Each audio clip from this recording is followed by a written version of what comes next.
பரந்தூர் விமான நிலையம் 4 கட்டங்களாக அமைக்க திட்டமிடப்பட்டுள்ளது. அதன் மொத்த செலவும் தற்போது கொடுக்கப்பட்டுள்ளது. அண்மை செய்தியாக பார்த்து கொண்டிருக்கிறோம்.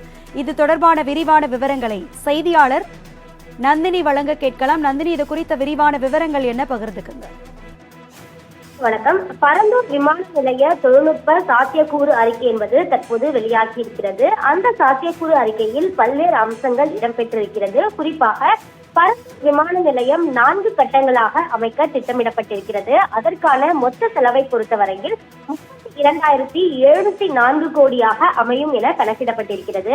முதற்கட்ட கட்டுமான பணிகளை பொறுத்தவரையில் 2026ஆம் ஆண்டு ஜனவரி மாதம் தொடங்கப்பட்டு 2029ஆம் ஆண்டில் திறக்கவும் திட்டமிடப்பட்டிருக்கிறது. அது மட்டுமல்லாமல் சென்னை பெங்களூரு விரைவு சாலை வழியாக புதிய 6 வழி விமான நிலைய இணைப்பு சாலை மூலம் இணைக்க திட்டமிடப்பட்டிருக்கிறது.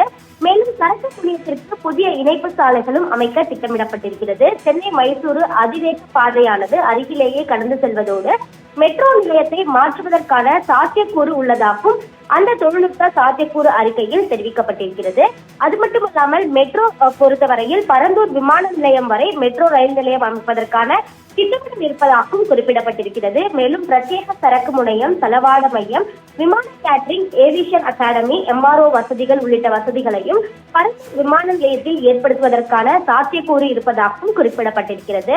பரந்தூர் விமான நிலையத்தின் தொழில்நுட்ப சாத்தியக்கூறு அறிக்கை என்பது தற்போது வெளியாகி இருக்கக்கூடிய நிலையில் இதற்கு ஒப்புதல் கிடைத்தவுடன் அடுத்த கட்ட பணிகள் என்பது தொடங்கப்படும் எனவும் எதிர்பார்க்கப்படுகிறது.